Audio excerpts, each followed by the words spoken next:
सर्वांग समता। एक सिक्का दूसरे सिक्के को पूरी तरह से ढक रहा है।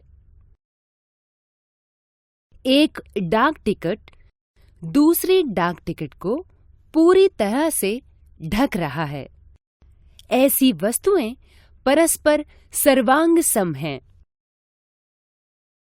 दो त्रिभुज एक दूसरे को पूरी तरह से ढक नहीं रहे हैं, तो ये सर्वांग सम नहीं है। दो वस्तुएं एक दूसरे को पूरी तरह से नहीं ढक रही हैं, तो वे सर्वांग सम नहीं हैं। जब एक वस्तु दूसरी वस्तु को पूरी तरह से ढकती है, तो ये वस्तुएं एक दूसरे के सर्वांग सम कहलाती हैं। दो रेखाखंड AB तथा CD लिए। AB को CD के ऊपर इस तरह रखा कि बिंदु A बिंदु C पर और बिंदु B को बिंदु D पर रखा। रेखाखंड AB रेखाखंड CD को पूरी तरह से ढक रहा है।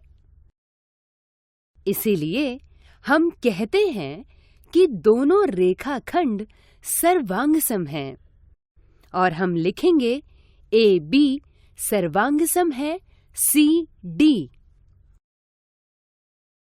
रेखाखंड AB की लंबाई रेखाखंड CD की लंबाई के बराबर है।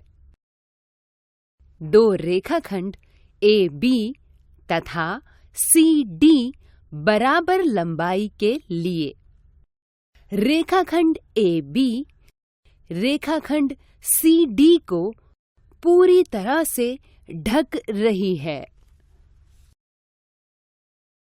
यदि दो रेखाखंड की लंबाई समान है, तो वे सर्वांग सम होते हैं।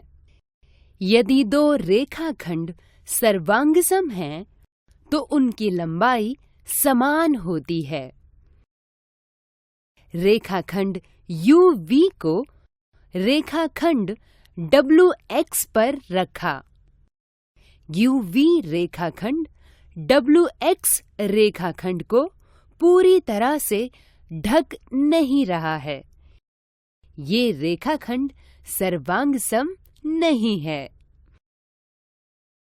मापने पर पता चल रहा है कि UV रेखाखंड की लंबाई रेखाखंड WX की लंबाई के समान नहीं है।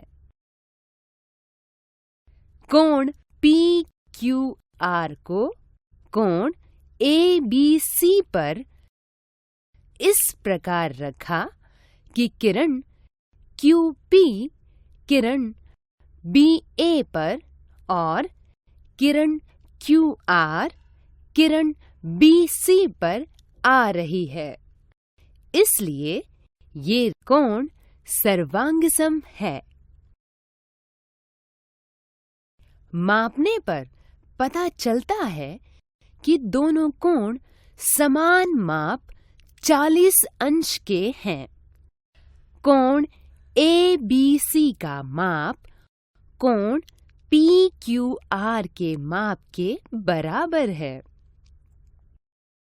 कोण PQR को कोण NML पर इस प्रकार रखा कि बिंदु Q बिंदु M पर किरण QR किरण MN पर आ रही है।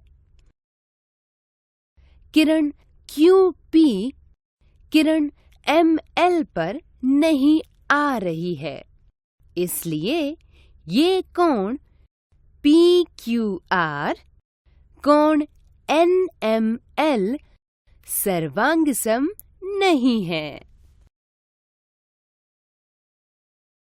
मापने पर पता चल रहा है कि कोणों के माप समान नहीं हैं। कोण PQR को कोण XYZ पर इस प्रकार रखा कि बिंदु Q बिंदु Y पर किरण QP किरण YX पर किरण QR YZ पर आ रही है। कोण PQR सर्वांगसम है कोण XYZ तथा इनके माप भी बराबर हैं।